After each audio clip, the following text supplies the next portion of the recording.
കപടം നാട്യക്കാരെ നിങ്ങൾക്ക് ദുരിതം, നിങ്ങൾ വെള്ളയടിച്ച കുഴിമാടങ്ങൾക്ക് സദൃശമാണ്. യേശുക്രിസ്തു പണ്ടു പറഞ്ഞ വാക്കുകൾ നിയമജ്ഞരെക്കുറിച്ചാണെങ്കിൽ ഇപ്പോൾ ചില സുവിശേഷകർക്കും ആ വിശേഷണം ചേരും. ആത്മീയ ശുശ്രൂഷയുടെ മറവിൽ തട്ടിപ്പ് നടത്തുന്ന ഒട്ടേറെ പേരുണ്ട് നമ്മുടെ നാട്ടിൽ.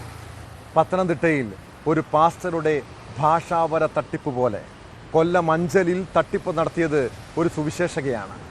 വിദേശത്ത് ജോലി വാഗ്ദാനം ചെയ്ത് കോടികളുടെ തട്ടിപ്പ് നടത്തിയ കേസിൽ സുവിശേഷകയെ അഞ്ചൽ പോലീസ് അറസ്റ്റ് ചെയ്തു. കോട്ടയം പാമ്പാടി സ്വദേശിനി ജോളി വർഗീസാണ് പിടിയിലായത്.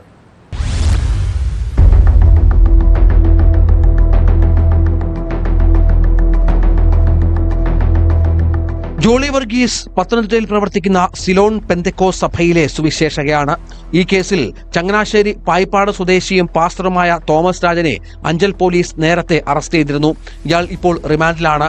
അഞ്ചൽ മണ്ണൂർ സ്വദേശികളായ 3 പേരുടെ പരാതിയിലാണ് ജോളി വർഗീസിനെ അറസ്റ്റ് ചെയ്തത്. 2022 അഞ്ചലിൽ സുവിശേഷകയായി പ്രവർത്തിക്കവേ UK-വിൽ നഴ്സിംഗ് ജോലി നിരപ്പെടുത്തി കൊടുക്കാമെന്ന് വാഗ്ദാനം ചെയ്ത് 28 ലക്ഷം രൂപ കൈക്കലാക്കിയെന്നാണ് പരാതി. കോതമംഗലത്ത് പ്രവർത്തിക്കുന്ന grace international recruiters UK and India എന്ന സ്ഥാപനത്തിന്റെ മറവിലാണ് 4 സംഘം തട്ടിപ്പ് നടത്തിയത്.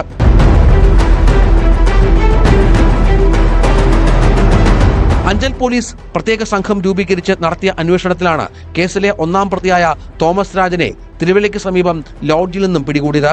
തുടർന്ന് ഒളിവിൽ പോയ ജോളി വർഗീസിനെ പത്തനംതിട്ട കുഴിക്കാലിൽ നിന്നുമാണ് പിടിച്ചത്.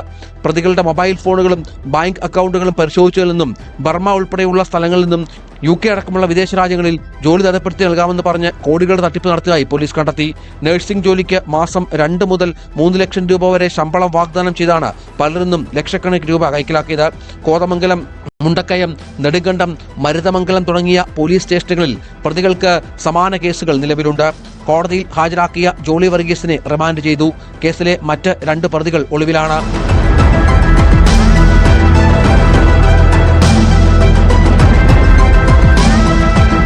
ന്യൂസ് 18 പുനലൂർ.